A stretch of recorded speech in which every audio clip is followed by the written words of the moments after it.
BJP ಸರ್ಕಾರದ ಅವಧಿಯಲ್ಲಿ ಉತ್ತಮ ಸೇವೆಯಿಂದಾಗಿ ರಾಜ್ಯ ಮಟ್ಟದಲ್ಲಿ ಗುರುತಿಸಿಕೊಂಡಿದ್ದ ಭಟ್ಕಳದ ಸರ್ಕಾರಿ ಆಸ್ಪತ್ರೆಗಳು ಕೇವಲ 3 ವರ್ಷಗಳಲ್ಲಿ ಅಧೋಗತಿಗೆ ಇಳಿದಿದ್ದು, ಇಂತಹ ಅವ್ಯವಸ್ಥೆಗೆ ಮಾಜಿ ಸಚಿವರು, ಹಾಲಿ ಶಾಸಕರು ಆಗಿರುವ ಮಂಕಾಳು ವೈದ್ಯರೇ ಕಾರಣ ಎಂದು ಮಾಜಿ ಶಾಸಕ ಸುನಿಲ್ ನಾಯ್ಕ್ ಕಿಡಿಕಾರಿದ್ದಾರೆ. ಭಟ್ಕಳ ಬಿಜೆಪಿ ಕಾರ್ಯಾಲಯದಲ್ಲಿ ಪತ್ರಿಕಾಗೋಷ್ಠಿಯನ್ನ ಉದ್ದೇಶಿಸಿ ಮಾತನಾಡಿದ ಅವರು, 2018 ರಿಂದ 2023 ಅವಧಿಯಲ್ಲಿ ಭಟ್ಕಳ ಸರ್ಕಾರಿ ಆಸ್ಪತ್ರೆಯ ಸೇವೆಯ ಬಗ್ಗೆ ರಾಜ್ಯ ಮಟ್ಟದಲ್ಲಿ ಚರ್ಚೆಯಾಗುತ್ತಿತ್ತು. ನಾನು ಶಾಸಕನಾಗಿದ್ದಾಗ ಕೋವಿಡ್ ಸಂದರ್ಭದಲ್ಲಿ ಭಟ್ಕಳ ಸರ್ಕಾರಿ ಆಸ್ಪತ್ರೆಯಲ್ಲಿಯೇ ಚಿಕಿತ್ಸೆ ಪಡೆದಿದ್ದೇನೆ. ರಾಜ್ಯದ ಬೇರೆ ಬೇರೆ ಭಾಗಗಳಿಂದ ರೋಗಿಗಳು ಭಟ್ಕಳಕ್ಕೆ ಬಂದು ಚಿಕಿತ್ಸೆ ಪಡೆದು ಗುಣಮುಖರಾಗಿದ್ದಾರೆ. ಆದರೆ ಈಗ ಭಟ್ಕಳ ಸರ್ಕಾರಿ ಆಸ್ಪತ್ರೆ ಶಿರಾಲಿ ಸಮುದಾಯ ಆರೋಗ್ಯ ಕೇಂದ್ರದಲ್ಲಿ ಹೆರಿಗೆ ಕಾರ್ಯ ಸಂಪೂರ್ಣ ನಿಂತು ಹೋಗಿದೆ. ಉತ್ತಮ ಫಿಸಿಷಿಯನ್ ಆಗಿದ್ದ, ದಿನದ 24 ಗಂಟೆ ಸೇವೆ ನೀಡುತ್ತಿದ್ದ ಡಾಕ್ಟರ್ ಲಕ್ಷ್ಮೀಶ್ರನ್ನ ಕುಮಟಾಕ್ಕೆ ವರ್ಗಾವಣೆ ಮಾಡಲಾಗಿದೆ. ಇಎನ್ಟಿ ವಿಭಾಗದಲ್ಲಿ ಉತ್ತಮ ಸೇವೆ ನೀಡುತ್ತಿದ್ದ ಡಾಕ್ಟರ್ ಸತೀಶ್ರನ್ನು ಬೇರೆ ಕಡೆಗೆ ಕಳುಹಿಸಲಾಗಿದೆ. ಶಸ್ತ್ರಚಿಕಿತ್ಸೆಯಲ್ಲಿ ಉತ್ತಮ ಹೆಸರು ಪಡೆದಿರುವ ಡಾಕ್ಟರ್ ಅರುಣ್ ಅವರಿಗೆ ವೈದ್ಯಾಧಿಕಾರಿ ಹುದ್ದೆಯನ್ನ ನೀಡಿ ಅವರ ಕೆಲಸಕ್ಕೂ ನಿಯಂತ್ರಣ ಹೇರಲಾಗಿದೆ. ಶಿರಾಲಿ ಸಮುದಾಯ ಆರೋಗ್ಯ ಕೇಂದ್ರದಲ್ಲಿದ್ದ ಡಾಕ್ಟರ್ ಬಾಲಚಂದ್ರ ಮೇಸ್ತರನ್ನ ಬೇರೆಡೆಗೆ ವರ್ಗಾವಣೆ ಮಾಡಲಾಗಿದೆ. ಮುರುಡೇಶ್ವರ ಪ್ರಾಥಮಿಕ ಆರೋಗ್ಯ ಕೇಂದ್ರದ ವೈದ್ಯರು ಬೇರೆ ಕಡೆ ತೆರಳಿದ್ದಾರೆ. ಈಗ ಭಟ್ಕಳ ಸರ್ಕಾರಿ ಆಸ್ಪತ್ರೆ ವರ್ಗಾವಣೆಯಾಗಿ ಬಂದಿರುವ ವೈದ್ಯರುಗಳಿಂದ ಜನರಿಗೆ ಯಾವ ಉಪಯೋಗವೂ ಇಲ್ಲದಾಗಿದೆ. ಈಗ ಇರುವ ಹೆಚ್ಚಿನ ವೈದ್ಯರು ಸಮಯ ನೋಡಿಕೊಂಡು ಮನೆಗೆ ಹೊರಟು ಬಿಡ್ತಾರೆ. ಜನರು ಹಾವು ಕಚ್ಚಿದ ಔಷಧಕ್ಕೂ ಪರದಾಡುವಂತೆ ಆಗಿದೆ. ಈಗ ಸರ್ಕಾರಿ ಆಸ್ಪತ್ರೆಗಳಿಗೆ ಜನರು ಹೋಗಲು ಹಿಂಜರಿಯುತ್ತಿದ್ದಾರೆ. ಆಸ್ಪತ್ರೆ ಈ ಪರಿಯಲ್ಲಿ ಅವ್ಯವಸ್ಥೆ ಕಾಣಲು ಈ ಹಿಂದೆ ಸಚಿವರಾಗಿದ್ದ ಮಂಕಾಳು ವೈದ್ಯ ಅವರೇ ನೇರ ಕಾರಣರಾಗಿದ್ದಾರೆ. ಅವರು ಯಾರಿಗೆ, ಯಾವ ಖಾಸಗಿ ಆಸ್ಪತ್ರೆಗಳಿಗೆ ಉಪಕಾರ ಮಾಡಲು ಇಂತಹ ಧೋರಣೆ ಅನುಸರಿಸುತ್ತಿದ್ದಾರೆ ಎನ್ನುವುದನ್ನ ಅವರೇ ಬಹಿರಂಗಪಡಿಸಬೇಕು ಎಂದು ಆಕ್ರೋಶ ಹೊರಹಾಕಿದ್ರು. ಸರ್ಕಾರ ಮಾಡ್ತಾರೆ. ಶಿರಾಲಿಯಲ್ಲಿ ಯಾರು ಡಾಕ್ಟರ್ ಇಲ್ಲ. ಅದೇ ರೀತಿ ಇವತ್ತು ಮುರುಡೇಶ್ವರ ಒಬ್ಬ ಟೂರಿಸಂ ಇರ್ತಕ್ಕಂಥ ಜಾಗ, ಅಲ್ಲಿ ಇವತ್ತು ಒಂದು ಡಾಕ್ಟರ್ ಇದ್ದಾನೆ. ಆ ಡಾಕ್ಟರ್ನ ಇವತ್ತು ಬಳ್ಕೂರು 3 ದಿವಸ ಆಗಿದ್ದಾರೆ. ಬಳ್ಕೂರಲ್ಲಿ ಡಾಕ್ಟರ್ ಇಲ್ಲ, ಕೋಣಾರ್ನಲ್ಲಿ ಡಾಕ್ಟರ್ ಇಲ್ಲ. ಮಂಕಿಯಲ್ಲಿ ಇದೇ ಸಚಿವರು ಒಂದು ಕಾರ್ಯಕ್ರಮದಲ್ಲಿ 1 ತಿಂಗಳು ಮೊದಲು ಹೇಳಿದ್ರು, ನಾಚಿಕೆ ಆಗ್ಬೇಕು ಅವರಿಗೆ. 1 ತಿಂಗಳಲ್ಲಿ ನಾನು ಹಾಸ್ಪಿಟಲ್ ಅನ್ನ ಭರ್ತಿ ಮಾಡ್ತೇನೆ, ಸಮುದಾಯ ಆರೋಗ್ಯ ಕೇಂದ್ರ ಅಂತಕ್ಕಂಥದ್ದನ್ನ ತಗೊಂಡು ಬಂದು 10 ಕೋಟಿ ರೂಪಾಯಿ ಇತಿಹಾಸದಲ್ಲೇ ಪ್ರಥಮ ಬಾರಿಗೆ ಡಾಕ್ಟರ್ ಸುಧಾಕರ್ ಅವರು ಮಿನಿಸ್ಟರ್ ಇದ್ದ ಸಂದರ್ಭದಲ್ಲಿ ಅವರನ್ನ ಭಟ್ಕಳ ಸರ್ಕಾರಿ ಆಸ್ಪತ್ರೆ ಕರ್ಕೊಂಡು ಬಂದು 10 ಕೋಟಿ ರೂಪಾಯಿ ಸಮುದಾಯ ಆರೋಗ್ಯ ಕೇಂದ್ರ 30 ಬೆಡ್ ಹಾಸಿಗೆ ಮಂಜೂರಿ ಮಾಡ್ಕೊಂಡು ಇವರು 2 ವರ್ಷ ಆಯ್ತು ಅದನ್ನ ಉದ್ಘಾಟನೆ ಮಾಡಿದ, ಕೆಲಸ ಮುಗಿದಿದೆ, ಉದ್ಘಾಟನೆ ಮಾಡಿದ. ಯಾಕಂದ್ರೆ ಸುನಿಲ್ ನಾಯ್ಕರ ಹೆಸರು ಬರ್ತದ. ಅರೆ ಇದ್ರಲ್ಲಿ ರಾಜಕಾರಣ ಮಾಡಬೇಡಿ, ನಾವು ಯಾವತ್ತೂ ಮಾಡಿಲ್ಲ. ಆಸ್ಪತ್ರೆ ಮುಕ್ತವಾಗಿ ಮಾಡ್ಕೊಡಿ, ಅದನ್ನ ಓಪನಿಂಗ್ ಮಾಡಿ. ಸುನಿಲ್ ನಾಯ್ಕರಿಗೆ ಹೆಸರು ಬರ್ತದೆ, ಇನ್ನೊಬ್ಬರಿಗೆ ಹೆಸರು ಬರ್ತದೆ ಅಂತಕ್ಕಂಥದ್ದು ಬಿಟ್ಬಿಡಿ. ಆ ಮನಸ್ಥಿತಿಯಿಂದ ಹೊರಬನ್ನಿ. ನಿಮಗೆ ಸಚಿವರಾಗಿರ್ತಕ್ಕಂಥವ್ರು, ಇವತ್ತು ಮಾಜಿ ಸಚಿವರಾಗಿರ್ಬೋದು, ನಿಮ್ ಸರ್ಕಾರ ಇದೆ. ಹಾಸ್ಪಿಟಲ್ ಅಲ್ಲಿ ಇವತ್ತು ಒಂದೇ ಒಂದು ಡಾಕ್ಟರ್ 1 ತಿಂಗಳು ಮಾತ್ರ 1 ತಿಂಗಳಲ್ಲಿ ಹಾಸ್ಪಿಟಲ್ ತುಂಬಿಸ್ತೇನೆ ಅಂತಕ್ಕಂಥದ್ದನ್ನ ಇವತ್ತಿನ ತನಕ ಒಂದೇ ಒಂದು ಡಾಕ್ಟರ್ ಮಂಕಿ ಕೊಡ್ಲಿಕ್ಕೆ ಯೋಗ್ಯತೆ ಇಲ್ಲ. ಸಚಿವರಿಗೆ ಒಂದೇ ಒಂದು ಡಾಕ್ಟರ್ ಕೊಡ್ಲಿಕ್ಕೆ ಯೋಗ್ಯತೆ ಇಲ್ಲ. ಏನ್ ಮಾಡ್ಲಿಕ್ಕೆ ಕೊಟ್ಟಿದ್ದಾರೆ ಈ ಹಾಸ್ಪಿಟಲ್ ಅನ್ನ ಭಟ್ಕಳದವರು?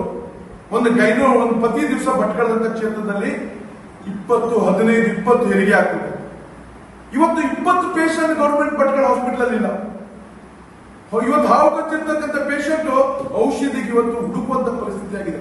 ನೀವು ಔಷಧಿ ಬೇರೆ ಕಡೆಯಿಂದ ತಂದು ಮಾಡ್ತಾರೆ, ನಿಮ್ಗೆ ಯೋಗ್ಯತೆ ಇಲ್ಲ ಸರ್ಕಾರಕ್ಕೆ ಔಷಧಿ ಕೊಡ್ತಕ್ಕಂಥದ್ದು. ನಾನು ಒಪ್ಕೊಳ್ತೇನೆ, ನಿಮ್ಗೆ ಯೋಗ್ಯತೆನೇ ಇಲ್ಲ. ಬಟ್ ಸರ್ಕಾರಿ ಹಾಸ್ಪಿಟಲ್ ವ್ಯವಸ್ಥೆ ಮಾಡ್ತಕ್ಕಂಥದ್ದು. ಆದ್ರೆ ನೀವು ಡಾಕ್ಟರ್ ಕೊಡುವಂತ ಕೆಲಸ ಮಾಡಿ, ನಾನು ವಿನಂತಿ ಮಾಡ್ಕೊಳ್ತೇನೆ, ನೀವು ಡಾಕ್ಟರ್ ಕೊಡುವಂತ ಕೆಲಸ ಮಾಡಿ ಅಂತಕ್ಕಂಥದ್ದಲ್ಲ. ಇವತ್ತು ಎಷ್ಟು ಆಪರೇಷನ್ಗಳನ್ನ ಆಗ್ತಿತ್ತು ಇವತ್ತು ಭಟ್ಕಳದಲ್ಲಿ. ಹರಣಿ ಆಗಿರ್ಬೋದು, ಇವತ್ತು ಅಪೆಂಡಿಕ್ಸ್ ಆಗಿರ್ಬೋದು, ಇವತ್ತೆಲ್ಲವನ್ನ ಚೀಟಿ ಮಾಡಿ ಬೇರೆ ಬೇರೆ ಜನ ಕರ್ಕೊಂಡು ಹೋಗುವಂತ ಕೆಲಸ ಇವತ್ತು ಮಾಡ್ತಾ ಇರ್ತಕ್ಕಂಥದ್ದು ಬಹಳ ದುರ್ದೈವ ಅಂತಕ್ಕಂಥ ಮಾತನ್ನ ಈ ಸಂದರ್ಭದಲ್ಲಿ ನಾನು ಹೇಳಲಿಕ್ಕೆ ಬಯಸ್ತಾ ಇದ್ದೇನೆ. ಯಾಕಂದ್ರೆ ಹಾಸ್ಪಿಟಲ್ ಒಳ್ಳೇದಾಗ್ಬೇಕು. ಭಟ್ಕಳ ಜನತೆ ಇವತ್ತು ಖಾಸಗಿ ಹಾಸ್ಪಿಟಲ್ ಉಡುಪಿ ಮಂಗಳೂರಲ್ಲಿ ಒಂದು ಹೆರಿಗೆಗೆ 80, 70, 50 ಸಾವಿರ ರೂಪಾಯಿ ಚಾರ್ಜ್ ಮಾಡುವಂತ ಕೆಲಸ ಮಾಡ್ತಾ ಇದ್ದಾರೆ. ನೀವು ಆತ್ಮಸಾಕ್ಷಿಯಾಗಿ ಹೇಳಿ, ನೀವು ಬರಿಬೇಕಿದ್ರ ಬಗ್ಗೆ. ಯಾಕಂದ್ರೆ ನಾವು ರಾಜಕಾರಣ ಮಾಡ್ತಾರೆ, ಇದನ್ನು ಸರಿ ಮಾಡಬೇಕು ಅಂತಕ್ಕಂಥ ಉದ್ದೇಶ ಭಾರತೀಯ ಜನತಾ ಪಾರ್ಟಿ. ಹಾಸ್ಪಿಟಲ್ ಪರಿಸ್ಥಿತಿ ಯಾವ್ದಾಗಿದೆ ಅಂತ ಹೇಳಿದ್ರೆ 10 ಪೇಷಂಟ್ ಇವತ್ತು ಹಾಸ್ಪಿಟಲ್ ಹೋಗ್ತಾ ಇಲ್ಲ. ಏನ್ ಮಾಡ್ತಾ ಇದ್ರಿ ಸಚಿವರು?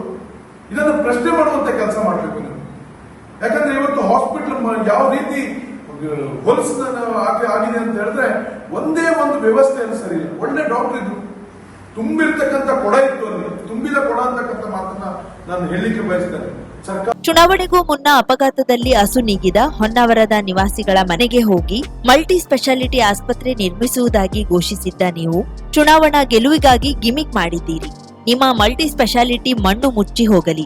ಇದ್ದ ಸರ್ಕಾರಿ ಆಸ್ಪತ್ರೆಯನ್ನ ಮೊದಲು ಸರಿಪಡಿಸಿ. ಸರ್ಕಾರಿ ಆಸ್ಪತ್ರೆ ಅವ್ಯವಸ್ಥೆಗೆ ಜನರ ಕ್ಷಮೆ ಕೇಳಿ. ಆಸ್ಪತ್ರೆಗಳಿಗೆ ಸಮರ್ಪಕ ವೈದ್ಯರನ್ನ ಕರೆತನ್ನಿ. ಮೊದಲು ಆಸ್ಪತ್ರೆಗೆ ನಿಯಮಿತವಾಗಿ ಭೇಟಿ ನೀಡುವುದನ್ನ ರೂಢಿಸಿಕೊಳ್ಳಿ. ಇಲ್ಲದಿದ್ರೆ ನಿಮ್ಮನ್ನ ದೇವರು ಮೆಚ್ಚೋದಿಲ್ಲ ಎಂದು ಮಾಜಿ ಶಾಸಕ ಸುನಿಲ್ ಮಂಕಾಳ್ ವೈದ್ಯ ವಿರುದ್ಧ ಕಿಡಿಕಾರಿದ್ರು. ಭಟ್ಕಳ ಬಿಜೆಪಿ ಮಂಡಲಾಧ್ಯಕ್ಷ ಲಕ್ಷ್ಮೀನಾರಾಯಣ್ ನಾಯ್ಕ್, ಸುಬ್ರಾಯ್ ದೇವಾಡಿಗ, ರಾಜೇಶ್ ನಾಯ್ಕ್, ಮೋಹನ್ ನಾಯ್ಕ್, ಶ್ರೀಧರ್ ನಾಯ್ಕ್, ಉಮೇಶ್ ನಾಯ್ಕ್, ಯಶೋಧರ್ ನಾಯ್ಕ್ ಉಪಸ್ಥಿತರಿದ್ದರು. ಯಾವ ಹಾಸ್ಪಿಟಲ್ ಜೊತೆ ನೀವು ಕೈ ಜೋಡಿಸಿದ್ರ ಅಂತಕ್ಕಂಥದನ್ನ ಬಹಿರಂಗಪಡಿಸಬೇಕು.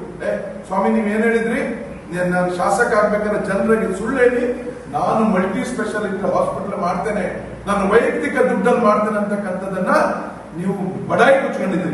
ಆ ಸತ್ತ ಹೆಣದ ಮನೆಗೆ ಹೋಗಿ, ಏನು ಆಂಬ್ಯುಲೆನ್ಸ್ ದುರ್ಘಟನೆಯಲ್ಲಿ ಸತ್ತಿರ್ತಕ್ಕಂಥ 4 ಜನ ಸತ್ತಿರ್ತಕ್ಕಂಥ ಮನೆಗೆ ಹೋಗಿ ನೀವು ಚುನಾವಣೆ ಗಿಮಿಕ್ ನೀವು ಗೆಲ್ಲಬೇಕು ಅಂತಕ್ಕಂಥ ಉದ್ದೇಶದಿಂದ ನೀವೇನ್ ಹೇಳಿದ್ರಿ, ನಾನು ಸೂಪರ್ ಸ್ಪೆಷಾಲಿಟಿ ಹಾಸ್ಪಿಟಲ್ ಮಾಡ್ತೇನೆ ಅಂತಕ್ಕಂಥದ್ದು. ನೀವು ಸೂಪರ್ ಸ್ಪೆಷಾಲಿಟಿ ಹಾಸ್ಪಿಟಲ್ ಮಂಡ ಮುಚ್ಚೋಗ್ಲಿ, ನೀವು ಮೊದಲೇ ನೀವು ನಮ್ಮ ಸರ್ಕಾರಿ ಹಾಸ್ಪಿಟಲ್ ಅನ್ನ ಸರಿ ಮಾಡಿ.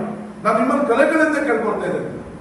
ನಂಗೆ ಗೊತ್ತಿದೆ ಇವತ್ತು ನೀವು ಪ್ರೆಸ್ ಮೀಟ್ ಆದ್ಮೇಲೆ ನೀವು ಮತ್ತೊಬ್ಬನ ರೆಡಿ ಮಾಡಿ ಪ್ರೆಸ್ ಮೀಟ್ ಚೂ ಬಿಡುವಂತ ಕೆಲಸ ಮಾಡ್ತಾರೆ. ನಿಮ್ಮ ಹತ್ರ ಪಾಪದ ಒಬ್ಬ ಅಧ್ಯಕ್ಷ ಇದ್ದಾನೆ, ಶಿರಾಲಿ ಏನು ಕಾಂಗ್ರೆಸ್ ಅಧ್ಯಕ್ಷ, ಪಾಪದ ಅಧ್ಯಕ್ಷ. ಕೇವಲ ನೀವು ಅವನನ್ನ ಪ್ರೆಸ್ ಮೀಟ್ ಸೀಮಿತ ಮಾಡ್ಕೊಂಡಿದ್ದೀರಿ.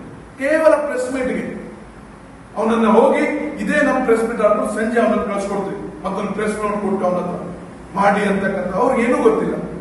ಕೇವಲ ನೀವು ಅವನನ್ನು ಯಾವುದಕ್ಕೂ ಉಪಯೋಗಿಸ್ಕೊಳ್ಳಿಲ್ಲ, ಕೇವಲ ಪ್ರೆಸ್ ಮೀಟ್ ಗತ್ತೆ ಸೀಮಿತ ಮಾಡಿಟ್ಕೊಂಡಿದ್ರಿ. ಮನುಷ್ಯನನ್ನ ಸಂಜೆ ಪ್ರೆಸ್ ಮೀಟ್ ಮಾಡಿ ನಮ್ ಸಂತೋಷ. ಅದು ನೀವು ದಯಮಾಡಿ ಹೇಳ್ತಾರೆ, ನಮ್ಮ ಬಗ್ಗೆ ಅಪಪ್ರಚಾರ ಮಾಡಿ, ಭಾರತೀಯ ಜನತಾ ಪಾರ್ಟಿ ಬಗ್ಗೆ ಏನ್ ಬೇಕಾದ್ರೆ ಸಚಿವರು ಮಾಡಿ. ಆದ್ರೆ ನಾನು ನಿಮ್ಮನ್ನು ವಿನಂತಿ ಮಾಡ್ಕೊಳ್ಳೋದು, ಕೈ ಮುಗಿದು ವಿನಂತಿ ಮಾಡ್ಕೊಳ್ತೇನೆ, ಸರ್ಕಾರಿ ಹಾಸ್ಪಿಟಲ್ಗೆ ಡಾಕ್ಟರ್ನ ತರುವಂತ ಕೆಲಸ ಮಾಡಿ. ನಾನು ಸುಧಾಕರ್ ಅವರು ಮಿನಿಸ್ಟರ್ ಇರ್ತಕ್ಕಂಥ ಸಂದರ್ಭದಲ್ಲಿ ಗಲಾಟೆ ಮಾಡ್ಕೊಂಡು ಡಾಕ್ಟರ್ನ ತಗೊಂಡ್ ಬಂದಿದ್ದೆ. ಎಷ್ಟು ಡಾಕ್ಟರ್ನ ತಂದಿದೆ ಅಂತಕ್ಕಂಥ ತಾವು ನೋಡಿರ್ಬೇಕು. ಎಲ್ಲಾ ಡಾಕ್ಟರ್ನ ತಗೊಂಡ್ ಬಂದಿದೆ. ಇವತ್ತು ಡೆಂಟಿಸ್ಟ್ ಆಗಿರ್ಬೋದು, ಗೈನಕಾಲಜಿಸ್ಟ್ ಡಾಕ್ಟರ್ ಆಗಿರ್ಬೋದು, ಫಿಸಿಷಿಯನ್ ಆಗಿರ್ಬೋದು, MD ಆಗಿರ್ಬೋದು, ಸ್ಕಿನ್ ಡಾಕ್ಟರ್ ಆಗಿರ್ಬೋದು, ಯಾವ ಡಾಕ್ಟರ್ ತರಲಿಲ್ಲ. ಒಬ್ಬ ಕೇವಲ ಶಾಸಕನಾಗಿ ನಾನು ಅಷ್ಟು ಕೆಲಸವನ್ನ ಮಾಡುವಂತ ಕೆಲಸ ಮಾಡಿದ್ದೇನೆ. ಶಾಸಕನಾಗಿ ಇವತ್ತು ನೀವು ಸಚಿವರಾಗಿದ್ರಿ, ಏನ್ ಮಾಡುವಂತ ಕೆಲಸ ಮಾಡ್ತಿದ್ರಿ? 1 ತಿಂಗಳಿಂದ ಮಂತ್ರಿಯಲ್ಲಿ ಹೇಳಿಕೆ ಕೊಟ್ರಿ ನೀವು, ನಾನು 1 ತಿಂಗಳಲ್ಲಿ ಸಮರ್ಪಕವಾಗಿ ಡಾಕ್ಟರ್ ಆಗ್ತೀನಿ. 1 ತಿಂಗಳಿಂದ ನೀವೇ ಕಳೆದೋಗಿದ್ರಿ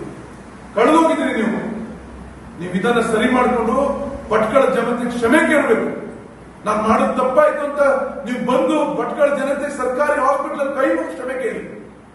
ಇಲ್ಲಾಂದ್ರೆ ನಿಮ್ಗೆ ದೇವರು ಮೆಚ್ಚುವಂತ ಕೆಲಸ ಇದು ಆಗುದಿಲ್ಲ ಅಂತಕ್ಕಂಥ ಮಾತನ್ನ ಈ ಸಂದರ್ಭದಲ್ಲಿ ಹೇಳ್ತಾ, ಕೇವಲ ಎಸ್ಐಆರ್ ಪ್ರಕ್ರಿಯೆ ಪ್ರಾರಂಭಗೊಂಡಿರೋದ್ರಿಂದ ಎಸ್ಐಆರ್ ಪ್ರಕ್ರಿಯೆಯಲ್ಲಿ ತೊಡಗಿರುವ ಬಿಎಲ್ಒಗಳಿಗೆ ಎಲ್ಲ ಮಾಹಿತಿಯನ್ನ ಡಿಜಿಟಲೀಕರಣಗೊಳಿಸಲು ಅನುಕೂಲ ಕಲ್ಪಿಸುವ ದೃಷ್ಟಿಯಿಂದ ಕಾರವಾರ ನಗರಸಭೆಯ ಸಭಾಭವನದಲ್ಲಿ ಕಂಪ್ಯೂಟರ್ ಹಾಗೂ ಇಂಟರ್ನೆಟ್ ಸೌಲಭ್ಯದ ಸಹಿತ ಬಿಎಲ್ಒ ಫೆಸಿಲಿಟೇಷನ್ ಸೆಂಟರ್ ತೆರೆಯಲಾಗಿದೆ.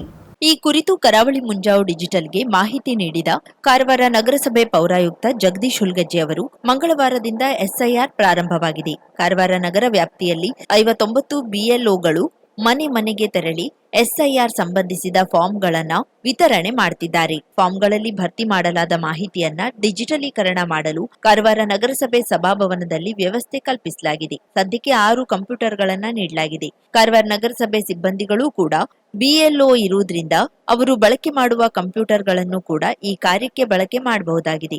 1 ತಿಂಗಳವರೆಗೆ ಈ ಫೆಸಿಲಿಟೇಷನ್ ಸೆಂಟರ್ ಕಾರ್ಯನಿರ್ವಹಿಸಲಿದೆ ಎಂದು ಅವರು ತಿಳಿಸಿದ್ದಾರೆ. ಇವತ್ತಿನಿಂದ ಅಧಿಕೃತವಾಗಿ ಎಸ್ಐಆರ್ ಒಂದು ಪ್ರಾರಂಭ ಆಯಿತು. ಕಾರ್ಯಾಚರಣೆ ಆದ ತಕ್ಷಣ ಈಗೆಲ್ಲ ನಮ್ಮಲ್ಲಿ ಸಿಟಿ ಲಿಮಿಟ್ನಲ್ಲಿ ಕಾರವಾರದಲ್ಲಿ 51 ಜನ ಬಿಎಲ್ಒಗಳು ಮನೆಗಳಿಗೆಲ್ಲ ಹೋಗಿ ಫಾರ್ಮ್ಗಳನ್ನು ಕೊಡ್ತಾಯಿದ್ದಾರೆ. ಫಾರ್ಮ್ ತುಂಬ್ಕೊಂಡ್ಬಂದು ನೆಟ್ವರ್ಕಲ್ಲಿ ಇಲ್ಲಿ ನಮ್ಮಲ್ಲಿ ಡಿಜಿಟಲೈಸ್ ಕಾರ್ಯಕ್ರಮ ಇಲ್ಲಿ ಸ್ಟಾರ್ಟ್ ಆಗುತ್ತೆ. ಹಾಗಾಗಿ ನಾವು ಬಿಎಲ್ಒ ಫೆಸಿಲಿಟೇಷನ್ ಸೆಂಟರನ್ನು ನಮ್ಮ ನಗರಸಭೆಯ ಸಭಾಭವನದಲ್ಲಿ ನಾವು ಮಾಡಿದ್ದೀವಿ. ಸೊ ನಮ್ಮಲ್ಲಿ ಇಲ್ಲಿ ಬಂದ ತಕ್ಷಣ ನಮ್ಮ ಆಪ್ರೇಟರ್ಗಳನ್ನು ಕೂಡ ಇರ್ತಾರೆ. ಕೆಲವೊಂದಿಷ್ಟು ವರ್ಕ್ ಮಾಡುವಂಥ ಬಿಎಲ್ಒಗಳಿದ್ದವರು ಕೂಡ ಇಲ್ಲಿ ಮಾಡಲಿಕ್ಕೆ ಅನುಕೂಲ ಇದೆ.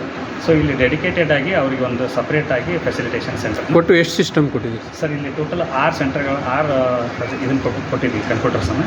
ಅದರ ಒಟ್ಟಿಗೆ ನಮ್ಗೆ ಇನ್ನೂ ಹೆಚ್ಚಿಗೆ ಬೇಕಾಯಿತು ಅಂತಂದರೆ ನಮ್ಮಲ್ಲಿನೂ ಕೂಡ ನಮ್ಮ ನಗರಸಭೆ ವರ್ಕರ್ಸನ್ನೇ ಇವರು BLO ಇರೋದ್ರಿಂದ ಅವ್ರಿಗೂ ಕೊಟ್ಟಂಥ ಕಂಪ್ಯೂಟರ್ ಮೇಲೂ ಕುಂತ್ಕೊಂಡು ಅವರು ವರ್ಕ್ ಮಾಡ್ಕೊತಾರೆ. ಹಾಗಾಗಿ CDPO ಡಿಪಾರ್ಟ್ಮೆಂಟ್ ಆಯಿತು, ಮುಂದೆ ನಮ್ಮಲ್ಲಿ ತಾಲೂಕು ಪಂಚಾಯತಿಗೆ ಆಯಿತು, ಅವ್ರಿಗೂ ಕೂಡ ನಾವು BO ಆಫೀಸ್ನಲ್ಲಿ ಅವರು ಯಾಕಂದರೆ BLO ಇರೋದ್ರಿಂದ BLO ಅವ್ರ ಸ್ಟಾಫ್ನು ಇರೋದ್ರಿಂದ ಅವರು ಕೂಡ ಹೆಲ್ಪ್ ಮಾಡಲಿಕ್ಕೆ ಅವ್ರಿಗೂ ಕೂಡ ಹೇಳಿದ್ದೀವಿ. ಬೇಸ್ ಆಗಿ ನಾವು ಮುನ್ಸಿಪಾಲ್ಟಿಯಲ್ಲಿ ಒಂದು ಡೆಡಿಕೇಟೆಡ್ ಸೆಂಟರ್ನ ಇದು ಮಾಡಿದ್ದೀವಿ. ಹಾಗಾಗಿ ಯಾವುದೇ ಥರ ತೊಂದರೆ ಆಗದಂಗೆ ನಾವು ಇದನ್ನು SIR ಕಾರ್ಯಕ್ರಮನ ಒಂದು ಯಶಸ್ವಿ ಮಾಡ್ತೀವಿ ಅಂತೇಳಿ ತಮಗೆ ಭರವಸೆ. ಸರ್ ಇದು ಇಂಟರ್ನೆಟ್ ಕೂಡ ಫ್ರೀ ಇರುತ್ತೆ ಅವ್ರಿಗೆ? ಇಂಟರ್ನೆಟ್ ಬೇಕಾಗಿರೋದ್ರಿಂದ ನಮಗೆ ಮೇಜರಾಗಿ ನಾವು ಇಲ್ಲಿ ಕವರ್ ಮಾಡಿದ್ರು ಸರ್. ಈಗ ಯಾಕೆ ನಮ್ಮಲ್ಲಿ ಕಾರವಾರದಲ್ಲಿ ಕೆಲವೊಂದಿಷ್ಟು ಭಾಗದಲ್ಲಿ ನೆಟ್ಟದ್ದೇ ಪ್ರಾಬ್ಲಮ್ ಆಗುತ್ತೆ. ಹಾಗಾಗಿ ಸ್ಪೀಡಾಗಿ ವರ್ಕ್ ಆಗಬೇಕಂತಂದರೆ ನಮಗೆ ಇಂಟರ್ನೆಟ್ ಬೇಕು. ಹಾಗಾಗಿ ನಮ್ಮಲ್ಲೇ ನಾವು ಮೇಜರ್ ಟಾರ್ಗೆಟ್ ಮಾಡ್ಕೊಂಡು ಮಾಡ್ತೀವಿ. ಇಲ್ಲಿ ಕಂಪಲ್ಸರಿ ಇಲ್ಲಿ ಇರ್ತೀವಿ ಸರ್. ಅಪ್ ಟು 29 ಜೂನ್ವರೆಗೆ ಇದು ಸಂಪೂರ್ಣವಾಗಿ ಇಲ್ಲಿ ಇರ್ತಾರೆ. ಜುಲೈ 20 ಎಲ್ಲರೂ ಇವತ್ತು ಫೀಲ್ಡ್ನಲ್ಲಿ ಹೋಗಿರೋದ್ರಿಂದ ಸಾಯಂಕಾಲ ಫಾರ್ಮ್ಗಳನ್ನು ತೊಗೊಂಡ್ಬಂದು ಡಿಜಿಟಲೈಸ್ ಕಾರ್ಯಕ್ರಮಕ್ಕೆ ಯಾವಾಗ ಬರ್ತಾರೆ ಆವಾಗ ನಮ್ಮ ಆಪರೇಟರ್ಗಳೆಲ್ಲ ಇಲ್ಲಿ ಬಂದುಬಿಡ್ತಾರೆ. ಇವತ್ತೇ ಫಸ್ಟ್ ದಿನ ಚಾಲೂ ಆಗಿರೋದ್ರಿಂದ ಇನ್ನೂ ಯಾರೂ ಬಂದಿಲ್ಲ. ಬಂದ ತಕ್ಷಣ ನಾವು ಇಲ್ಲಿ ಕಂಟಿನ್ಯೂಸ್ ಆಗಿ ಇದೇನಪ್ಪ ಅಂತ ರೌಂಡ್ ದ ಕ್ಲಾಕ್ ನಾವು ರನ್ ಮಾಡ್ತೀವಿ.